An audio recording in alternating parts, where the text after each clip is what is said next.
Welcome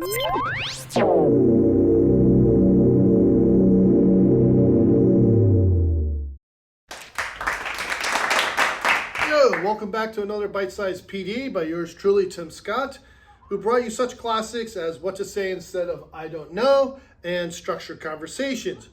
Remember to click subscribe and ring the bell down below and be notified of all new videos. And in the comments, I'd like to see you to tell me what set Bite-Sized PD would you like to have. Need ideas, because I want to do PDs that interest you. Not what I think you know. I want to know what you want to know. All right. Have you ever been to a training where at the end of the training you really didn't know what you were supposed to learn? Or you have kids coming into class and they're like, oh, what are we doing today? Or maybe you don't really, or you have an objective written on the board and you don't really go over it, or it's kind of like, in the sake of time, you kind of speed past it. Well, I have a strategy for you today that's going to help you maximize your output in class. So we're going to talk today about annotating your objective. And you want to annotate your objective because it simplifies the words and makes the objective understandable to all students. A lot of times in our objectives, there's some very big words in it, and we want to help the kids understand, so break them all down. Now you may be thinking, what kind of research has there been on this? Well, glad you asked. If you're familiar with the Kiwi, John Hattie, I believe he's a Kiwi, from New Zealand, he did some research called visible learning. And in this research, he did a huge metacognitive meta-analysis on research. And he found three things that apply to objectives.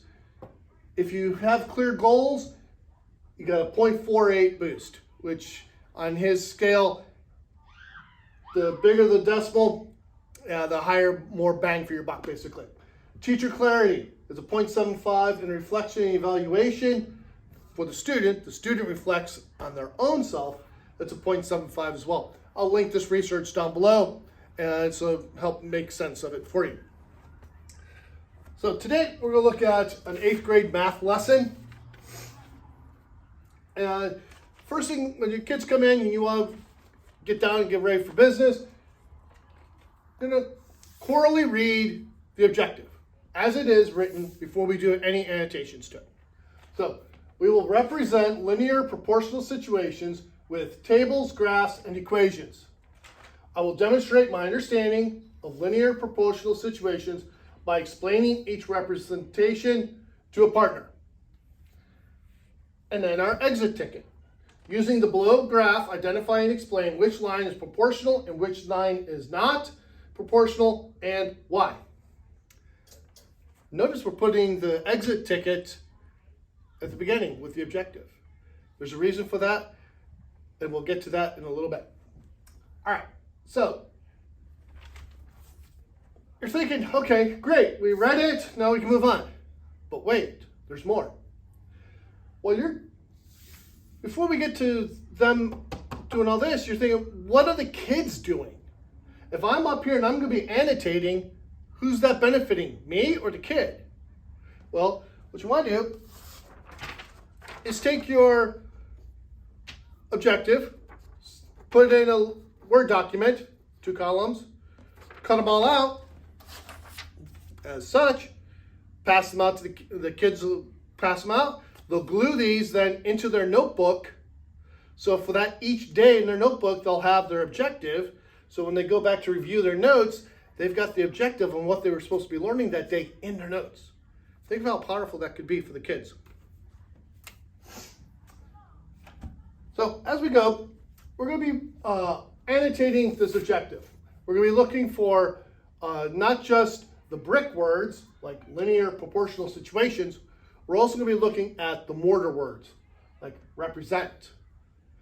Because a lot of times students on tests, they understand what the brick words are because we spend a lot of time teaching linear proportional situations, and we're using that word over and over and over in class, so they get that.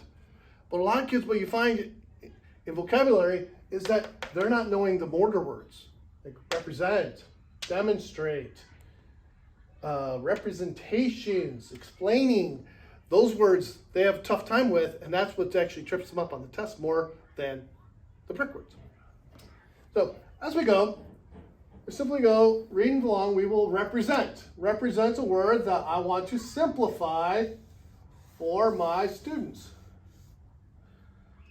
And in place of represent, I'm going to add show.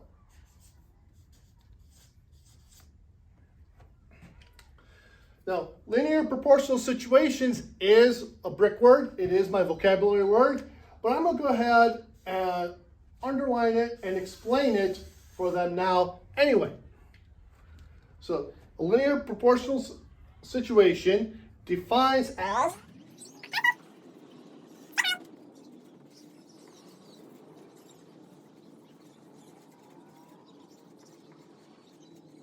a linear proportional situation is a constant straight line that passes through the origin, 0, 0. So, with tables, we're going to underline as well. And for this, I'm going to do a graph. I'm going to draw a table. As we've also known this phrase, a picture's worth 1,000 words. Who said you had to use words for everything? You can use a picture. Graphs. And I'm going to do equations as well. So graph.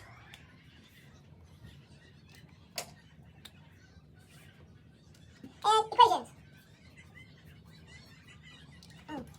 I will demonstrate. Which means prove my understanding. And that's going to be my knowledge of linear proportional situations. Again, here's my big brick word. I'm just going to say see above.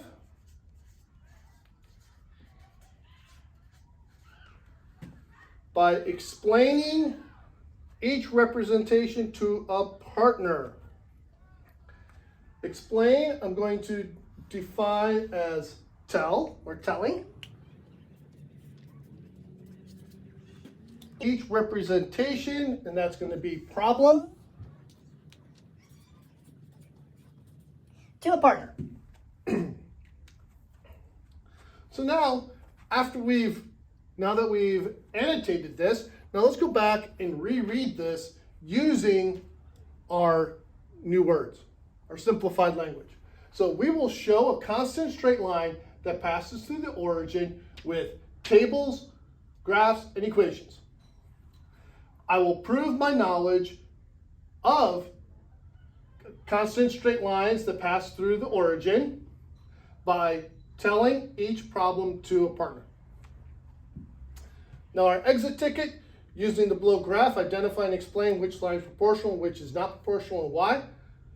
The importance of having your exit ticket at the beginning of the lesson is that when we get to the end of the lesson and they're doing this exit ticket, it's kind of bringing the lesson full circle. It's completing the lesson. We're tying our objective to our output. Thank you very much for being with me. If you have any questions, let me know. Any comments, please put them in the box in the comments down below. And please let me know what other ideas you have for me. Thank you very much. Have a great day.